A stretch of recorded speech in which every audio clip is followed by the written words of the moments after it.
जरूर। यह रही अकबर बीरबल की एक विस्तृत और रोचक कहानी, लगभग 2-300 शब्दों में। शीर्षक: बीरबल की सच्चाई की परख।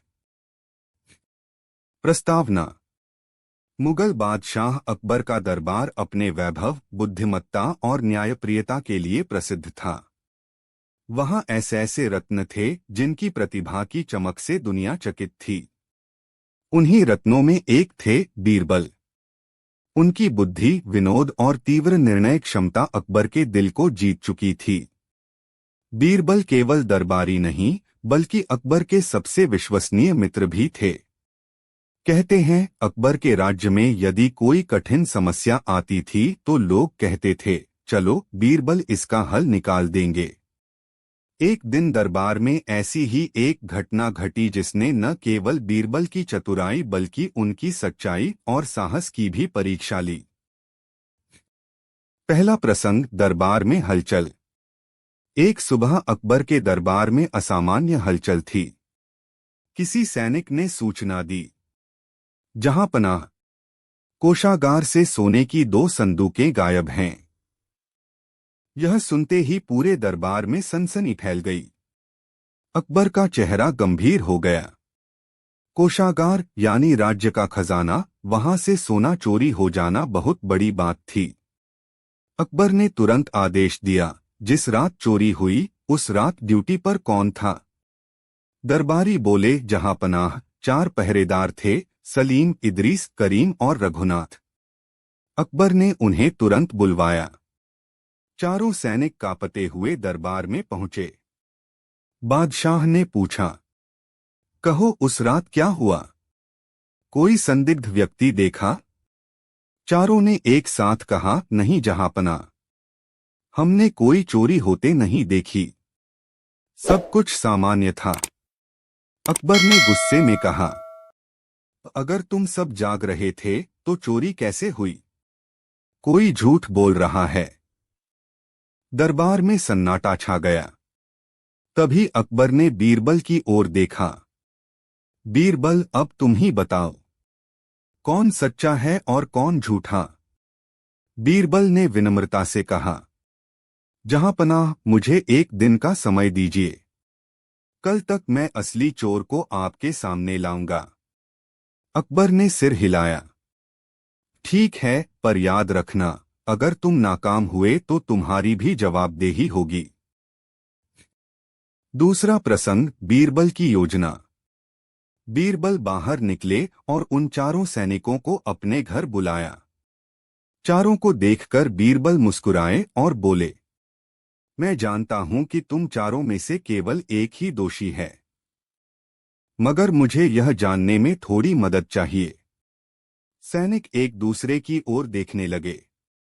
बीरबल ने कहा, आज रात तुम सब मेरे यहां ठहरो। मैं तुम्हें एक एक लकड़ी दूंगा। ये जादुई लकड़ियां हैं। जो भी चोर होगा उसकी लकड़ी रात भर में 1 अंगुल बढ़ जाएगी। चारों चकित रह गए। बीरबल ने चारों को बराबर लंबाई की लकड़ियां दीं और कहा, सुबह मैं देखूंगा किसकी लकड़ी बड़ी हुई है, वही चोर होगा। चारों सैनिक अपने अपने कमरे में चले गए। रात भर वे लकड़ियों को घूरते रहे। 3 तो निश्चिंत होकर सो गए, पर एक बेचारा परेशान था। उसे डर था कि सच में लकड़ी बड़ी हो गई तो पकड़ा जाएगा। सोचते सोचते उसने चाल चली। उसने अपनी लकड़ी का थोड़ा हिस्सा काट दिया ताकि अगर वह बढ़ भी जाए तो भी बराबर ही लगे। सुबह होते ही चारों बीरबल के सामने पहुंचे। तीसरा प्रसंग: सच्चाई सामने। बीरबल ने चारों की लकड़ियां देखीं। थोड़ी देर देखने के बाद मुस्कुराए और बोले, जहांपनाह, चोरी करने वाला व्यक्ति सलीम है। अकबर ने चौंक कर कहा, पर कैसे पता चला? लकड़ी तो सबकी बराबर दिख रही है। बीरबल हंसते हुए बोले, जहांपनाह, मैंने तो बस उन्हें लकड़ियां दी थीं। ये कहा था कि चोर की लकड़ी बढ़ जाएगी, पर सच तो ये है कि किसी लकड़ी में जादू था ही नहीं। दरबार में हलचल मच गई। बीरबल ने आगे कहा। जिसे डर था कि वह पकड़ा जाएगा, उसने लकड़ी का सिरा काट दिया ताकि वह बढ़ी हुई लगे। लेकिन असल में वही अपने अपराध के भय में ऐसा करने पर मजबूर हुआ। देखिए, सलीम की लकड़ी बाकियों से थोड़ी छोटी है। अकबर ने सलीम की लकड़ी मापी, वाकई वह छोटी थी। अकबर ने तुरंत सैनिकों को आदेश दिया, इसे जेल में डाल दो और चोरी का माल बरामद करो। कुछ ही देर में जब सैनिकों ने उसकी झोपड़ी की तलाशी ली तो दोनों सोने की संदूकें वहीं से मिल गईं। दरबार तालियों से गूंज उठा। अकबर ने प्रसन्न होकर कहा, बीरबल, तुमने एक बार फिर साबित किया कि तुम्हारी बुद्धि अद्भुत है। अगर मैं राज्य का दिल हूं तो तुम उसकी बुद्धि हो। चौथा प्रसंग, बीरबल पर आरोप। पर कहानी यहीं खत्म नहीं हुई। सलीम के पकड़े जाने के कुछ दिन बाद दरबार में एक और मामला उठा। एक दरबारी जिसका नाम अब्दुल था, बीरबल से ईर्ष्या करता था। उसे अकबर का बीरबल पर अत्यधिक विश्वास पसंद नहीं था। अब्दुल ने एक चाल चली। एक दिन उसने अकबर से कहा, जहां पनाह, सुना है बीरबल ने पिछले सप्ताह कोषागार से कुछ सोना अपने घर भेजा था। अकबर ने हैरानी से पूछा, क्या? यह असंभव है। अब्दुल बोला, जहां पनाह, मैं सबूत लाने को तैयार हूं। बस एक मौका दीजिए। अकबर थोड़े विचलित हो गए। उन्होंने सोचा, अगर दरबार में कोई भी बीरबल पर उंगली उठा रहा है तो सच्चाई सामने आनी चाहिए। अकबर ने आदेश दिया, बीरबल, तुम्हें 3 दिन का समय देता हूं। अपने निर्दोष होने का प्रमाण दो। बीरबल ने सिर झुकाकर कहा, जहां पनाह, मुझे न्याय पर भरोसा है। 3 दिन में मैं सच्चाई साबित कर दूंगा। पांचवा प्रसंग, बीरबल की अगली परीक्षा। बीरबल जानते थे कि यह षड्यंत्र है। वे रातों को सोचते रहे, कौन है जो मुझे फंसाना चाहता है। उन्होंने अपने कुछ विश्वसनीय लोगों से जांच करवाई। पता चला कि अब्दुल ने अपने एक आदमी को बीरबल के घर भेजकर सोने के सिक्के रखवाए थे ताकि बाद में उन्हीं सिक्कों को सबूत बताकर बीरबल को दोषी ठहराया जा सके। बीरबल ने सोचा, अब मुझे ऐसी योजना बनानी होगी जिससे सच सामने आ जाए और झूठ बोलने वाला खुद अपने जाल में फंस जाए। उन्होंने अगले दिन दरबार में कहा, जहां पनाह, मुझे विश्वास है कि दोषी व्यक्ति का झूठ मैं अग्नि की शपथ से पकड़ सकता हूं।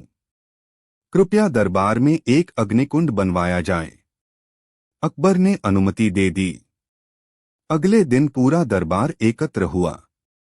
बीच में अग्निकुंड जलाया गया। बीरबल ने कहा, जहां पनाह, मैं कहता हूं कि अगर मैंने सोना चुराया है तो यह अग्नि मेरे हाथों को जलाएगी, अगर नहीं चुराया तो अग्नि मुझे आशीर्वाद देगी। उन्होंने बिना हिचकिचाए अग्निकुंड के पास जाकर हाथ जोड़े और लकड़ी का एक टुकड़ा उठाकर उसमें डाल दिया।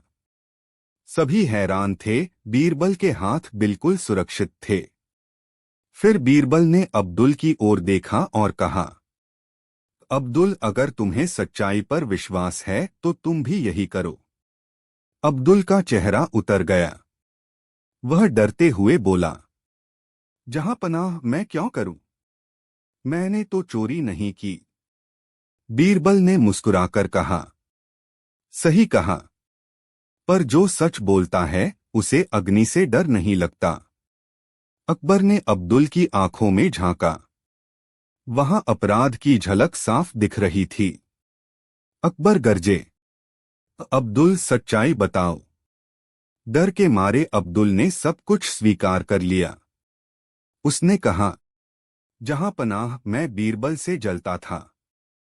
जरूर।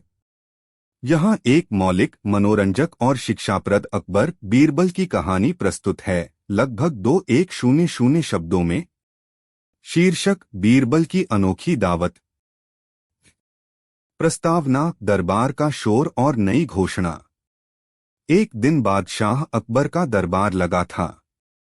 दरबार में सभी मंत्री, सेनापति, कवि, विदूषक और दरबारी अपनी अपनी जगह बैठे थे। बाहर से धीमे धीमे तबले और ढोलक की थाप सुनाई दे रही थी। आज का दिन विशेष था। अकबर ने ऐलान किया था कि वे अगले सप्ताह एक विशाल दावत देने जा रहे हैं, जिसमें पूरे आगरा नगर के प्रमुख लोग आमंत्रित होंगे। अकबर मुस्कराते हुए बोले, हम चाहते हैं कि इस दावत में ऐसा पकवान तैयार किया जाए जो सबसे अनोखा, सबसे स्वादिष्ट और सबसे यादगार हो। जो एक बार खा ले उसे जिंदगी भर भूल न पाए। बीरबल, यह काम तुम्हारे जिम्मे है। बीरबल मुस्कुराए और बोले, जहांपनाह, यह आपके हुक्म से भी बढ़कर मेरा सौभाग्य है। परंतु मैं चाहता हूं कि इस बार यह दावत कुछ अलग हो, जिसमें सिर्फ पेट नहीं, दिल भी तृप्त हो। अकबर ने भौहें उठाईं, दिल भी तृप्त हो? इसका क्या मतलब है? बीरबल ने रहस्यमय मुस्कान के साथ कहा, जहांपनाह, यह मैं दावत वाले दिन बताऊंगा। अकबर ने सहमति दे दी। लेकिन बाकी दरबारी, विशेषकर मल्लू खान और तानसेन, मन ही मन सोचने लगे, देखते हैं इस बार बीरबल कौन सा खेल दिखाता है।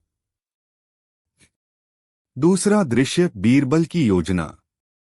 दावत में केवल 7 दिन बाकी थे। बीरबल ने अपने विश्वसनीय सेवकों को बुलाया और कहा, हम ऐसी दावत करेंगे जिसमें हर पकवान के साथ एक कहानी होगी और हर कहानी के साथ एक सीख। बादशाह सलामत को हम यह दिखाएंगे कि असली स्वाद भोजन का नहीं, भावना का होता है। सेवक हक्के बक्के रह गए। एक ने पूछा, मालिक, दावत में लोग कहानी सुनने आएंगे या खाने? बीरबल हंसे, दोनों। क्योंकि अगर कहानी मन को छू जाए तो खाना आत्मा को तृप्त करता है।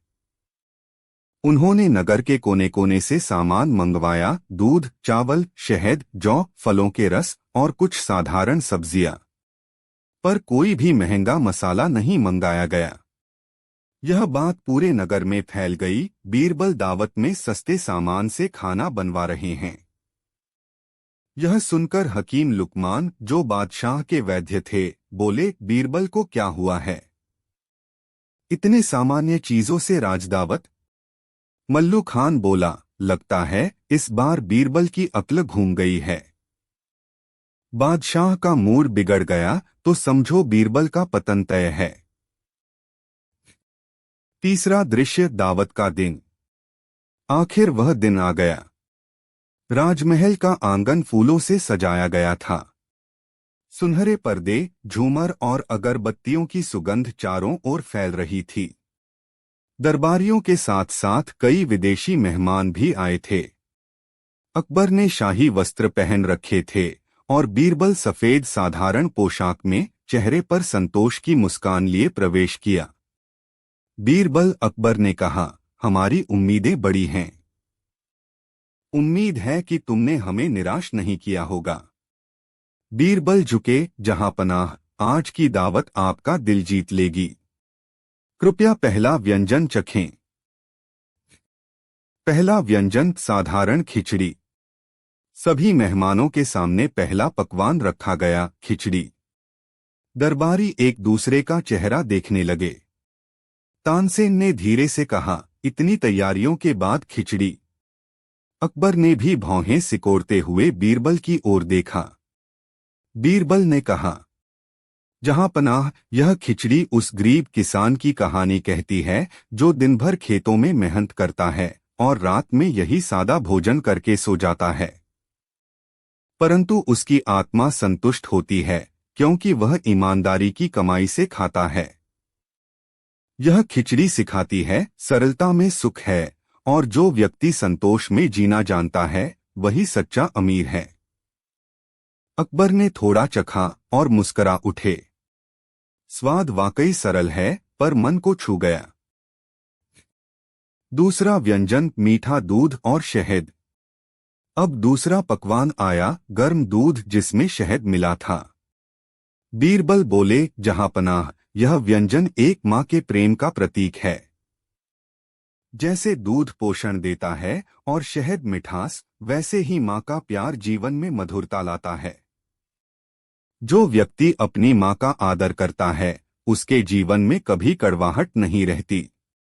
अकबर ने सिर हिलाया, बीरबल, यह तो सच्ची बात कही। हमारे राज्य की मजबूती भी माताओं की दुआओं से है। दरबारी स्तब्ध थे, यह तो किसी दार्शनिक जैसी दावत थी। तीसरा व्यंजन, तीखा शोरबा। अब तीसरा पकवान लाया गया, तीखा मसालेदार शोरबा। बीरबल ने मुस्कराकर कहा, जहां पनाह, जीवन केवल मीठा नहीं होता, कभी कभी यह उतना ही तीखा और झुलसाने वाला भी होता है। यह शोरबा हमें याद दिलाता है कि कठिनाइयां भी जीवन का स्वाद हैं। जो कठिनाइयों का सामना करता है, वही सच्चे सुख का मूल्य समझता है। अकबर ने घूंट लिया और बोले, वाह, आज तो तुमने भोजन को दर्शन बना दिया। चौथा व्यंजन, कड़वा काढ़ा। अगले व्यंजन की सुगंध नहीं, बल्कि कड़वाहट से हवा भर गई। यह क्या है? अकबर ने पूछा। बीरबल बोले, यह औषधीय काढ़ा है जो शरीर को रोग मुक्त करता है। इसी तरह कड़वी बातें भी कभी कभी हमारी आत्मा को ठीक करती हैं। दरबार में जब कोई सच्चाई बोलता है तो वह पहले कड़वी लगती है, पर अंत में वही राज्य का हित करती है। अकबर ने गहराई से बीरबल की ओर देखा। उन्हें याद आया, कई बार बीरबल ने कड़वी बातें कहकर उन्हें गलत निर्णयों से रोका था। सही कहा, अकबर ने गंभीर स्वर में कहा, कड़वी सच्चाई ही असली दवा है। पांचवा व्यंजन, जौ की रोटी और नमक। अब साधारण जौ की रोटी और थोड़ा नमक परोसा गया। दरबारी तो हंस पड़े, अब तो यह दावत किसी साधु के भंडारे जैसी लग रही है। अकबर ने भी मुस्कराकर कहा, बीरबल, यह क्या?